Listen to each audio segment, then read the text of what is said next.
बीमारियों के इलाज में होने वाले खर्च का बड़ा हिस्सा दवाइयों का होता है।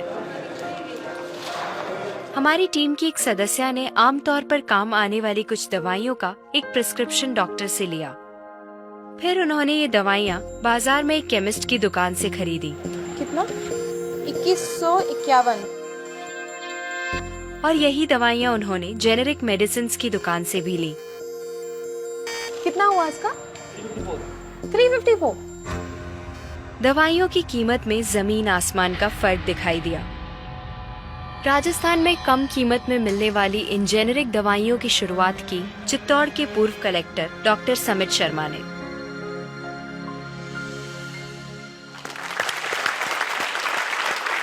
डॉक्टर समित, मुझे बताइए कि ये कैसा मुमकिन है कि हमारी जो कॉरेस्पॉन्डेंट थी वो वही दवाइयाँ उन्होंने 2000 कीमत में उनको मिली एक दुकान में, और जो जेनेरिक मेडिसिन है उस दुकान में जब गई तो उनको कम में मिली, 300 में मिली। ये कैसे मुमकिन है?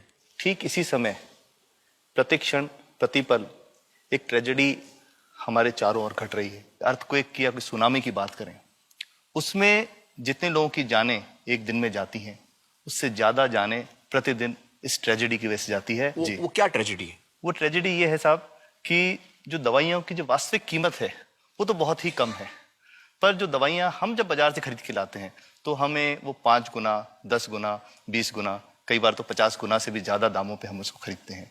जैसे हम भारत में अगर देखें कि 40 करोड़ से ज्यादा लोग ऐसे हैं जो अपने लिए 2 वक्त की रोटी नहीं जुटा पाते, तो क्या वो उस दवा को खरीद सकते हैं? बहुत सारे लोगों को इस वजह से दवाई नहीं मिल रही। यस, WHO कहता है कि स्वतंत्रता के 65 वर्ष पश्चात आज भी 65% of the Indian population lacks regular access to essential medicine. जो मेन दवाई हैं, जो आवश्यक दवाइयां हैं, वो उन तक नहीं पहुंच पाती रकम की वजह से। मुझे बताइए कि ये जो जेनेरिक मेडिसिन जो हम कहते हैं, अभी ये अंग्रेजी का शब्द है, इसको हिंदी में कैसे समझाएं? मैं आपको बहुत सरल भाषा में बताता हूँ। हाँ। तो ये जेनेरिक नाम जो दवा का जो मूल सॉल्ट है, जो इसके अंदर जो दवा है उसका नाम है, केमिकल नाम, उसका केमिकल नाम है। अब जैसे और उदाहरण अगर सरल करके बताएं इसको, तो जैसे ये लड़की दुबली पतली सी नजर आती है, तो मैं अगर डॉक्टर हूं हाँ। तो मैं इसको ये कहूं 1 गिलास दूध सुबह 1 गिलास शाम को पिया कर। पर चिकित्सा के व्यवसाय में दुर्भाग्य से हमारे देश में ऐसा नहीं हो रहा। हम ये नहीं कहते कि आप भैंस का दूध लेके आइए, हम कहते हैं कि वो रामू की भैंस का दूध लेके आना। यही ब्रांडिंग है। ये जब उसकी दुकान पे जाती है, वो कहता है 500 रुपए लीटर है, लेना है कि नहीं लेना। तो जो 30 रुपए की चीज है वो 500 रुपए में मिलती है। तो अगर मैं डायबिटीज की दवा ले रहा हूं और अगर मैं ब्रांडेड दवा लेता हूं तो मुझे कितने की पड़ेगी? जैसे एक 117 रुपए में भी है, 117 रुपए में मिलती है। अब और अगर वही चीज हम उसके जेनेरिक मेडिसिन के नाम से लें तो वो कितने की बनती है? वो मात्र 1 रुपए 95 पैसे में 10 गोली मिलती है।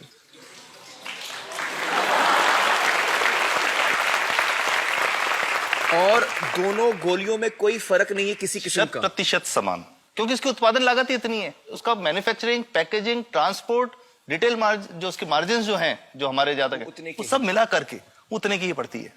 कुछ कैंसर के मैं आपको उदाहरण दूंगा, उसमें एक ही दवा जो ब्लड कैंसर के काम में आती है, बाजार में 1.25 लाख रुपए का एक पैकेट मिलता है। 1.25 लाख का एक पैकेट जो 1 महीने चलता है। और जेनरिक में वही दवा जेनरिक में अलग अलग कंपनीज जो बनाती हैं, एक 10,200 में बेचती है, एक 8,800 में बेचती है और एक 6,500 में बेचती है। मतलब ये आपका ये कहना है कि आपके ये प्रयास से इतने कम में राजस्थान में पब्लिक को, आवाम को ये दवाएं पहुंचा रहे हैं आप इस वक्त? जी, क्या बात है।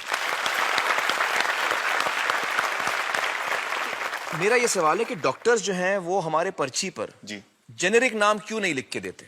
क्यों लिखते हैं वो ब्रांडेड? जाने नहीं देंगे बाहर फिर? नहीं, सब जाने देंगे।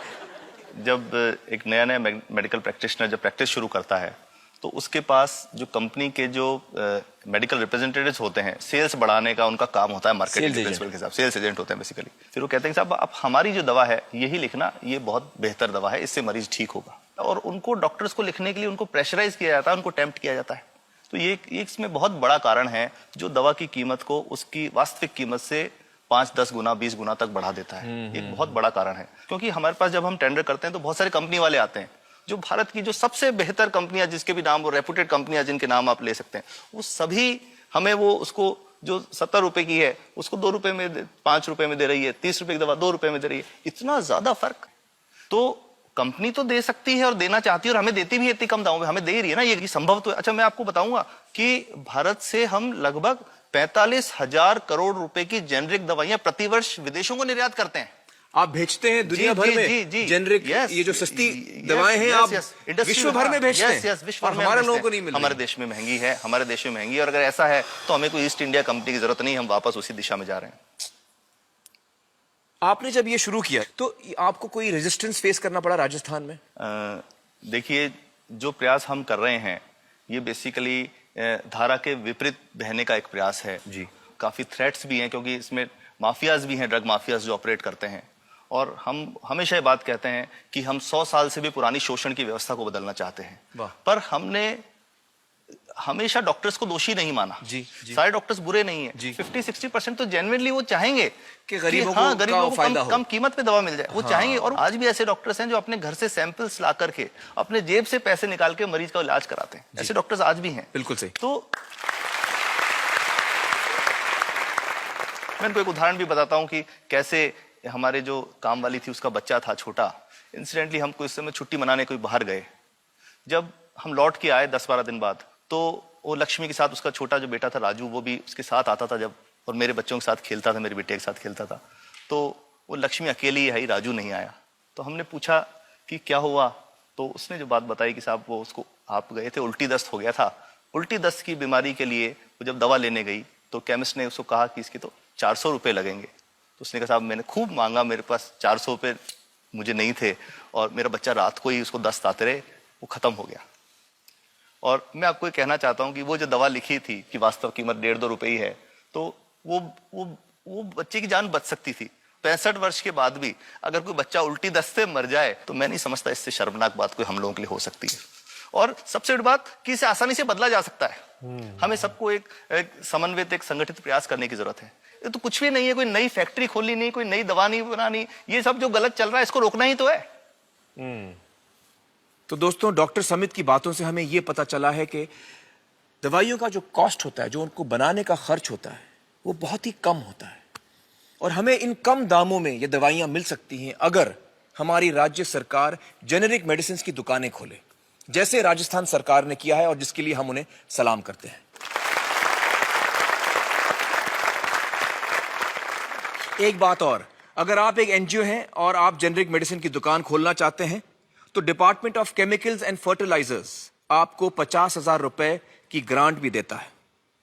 डॉक्टर समित, आपने बहुत ही बेहतरीन काम किया है और इस बहुत ही अहम मुद्दे पर रोशनी डालकर हमारी आंखें खोल दी हैं, और हमारी दुआ यह है कि जो काम आपने राजस्थान में शुरू किया है वो हर राज्य में फैले, देश के कोने कोने में फैले।